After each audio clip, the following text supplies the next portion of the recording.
Muy buenas, Santiago González Varas. Voy a hacer una reseña de Lo fingido verdadero de Lope de Vega, porque estamos haciendo una serie de vídeos sobre la relación entre vida, teatro, si realmente el teatro es vida o puede llegar a serlo, en obras de teatro donde se llegó a producir un hecho real, hombre, siempre teatralmente hay que entenderlo, que trasciende la propia representación como obra ficticia, ¿no? Sino que lo que ocurre en el escenario termina siendo real, pues, por ejemplo, para dar suerte a una determinada venganza, suele ser eso, venganzas y etcétera. Bueno, entonces hemos visto la obra de Tamayo y Baus, el drama moderno, hemos visto de Thomas Kidd, la tragedia española, hemos visto 6 personajes en busca de autor, no sé si alguna más, y vamos a concluir con Lo fingido verdadero Lope de Vega, pero voy a aprovechar que esta obra la reseñé ya en su día en La búsqueda intelectual de lo trascendente, que es un ensayo donde iba poniendo de manifiesto esta posibilidad del arte como código propio, como realidad con código propio, mejor dicho, y cómo es necesario lo trascendente, pero no en sentido religioso, sino en paralelo en clave intelectual, ¿no? Y entonces me fijaba en esta obra de Lope de Vega y entonces voy a leer lo que tenía aquí apuntado porque me evita el esfuerzo de tener que releerlo, aprovechando las notas que hice ya en su día, ¿no? Y digo aquí, una de las obras más logradas por la confusión de los espectadores mismos con la obra real representada ha sido sin duda Lo fingido verdadero de Lope de Vega. Precisamente por encargo del emperador romano Diocleciano, algunos personajes, Ginés, Marcela y Octavio, han de representar una obra teatral. En todos estos casos, como puede observarse, se aprovecha que algunos de los personajes tienen por oficio el de ser comediantes. La obra representada para el emperador versa sobre aquello que en verdad es tema de los personajes mismos. Y dice la obra en boca de Ginés: yo compuse el engaño que me han hecho. Y se representa, por tanto, el amor no correspondido de Ginés a Marcela y el amor posible entre esta y Octavio.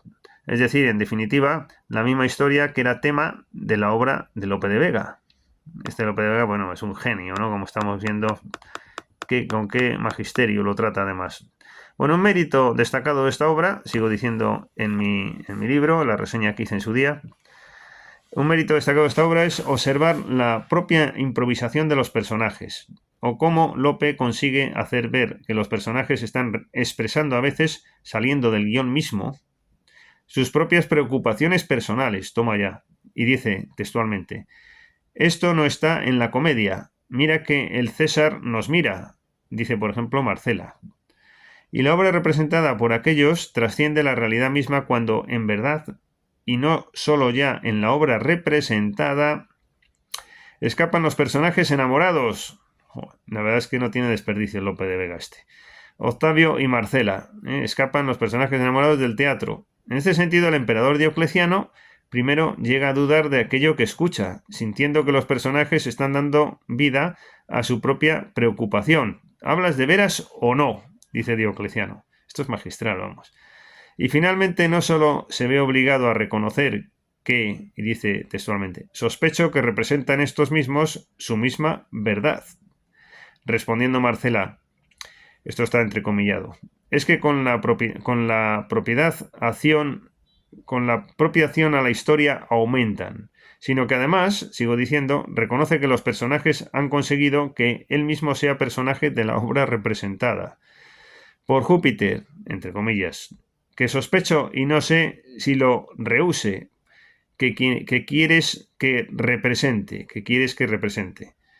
Por Júpiter, que sospecho y no sé si lo rehúse, que quieres que represente. Y sigue diciendo: de la burla estoy contento, y pues he representado mi figura en vuestra historia, no es razón que el tesorero os pague, con un nuevo matiz de realidad. Pero en verdad, todo esto es simple introducción de cuanto viene después, ya que Diocleciano pide entonces al comediante Ginés, entre comillas, quiero ver cómo finges un cristiano. Es ahora cuando Lope, inspirándose en la vida real, por cierto de San Ginés, llega a la culminación de su propósito.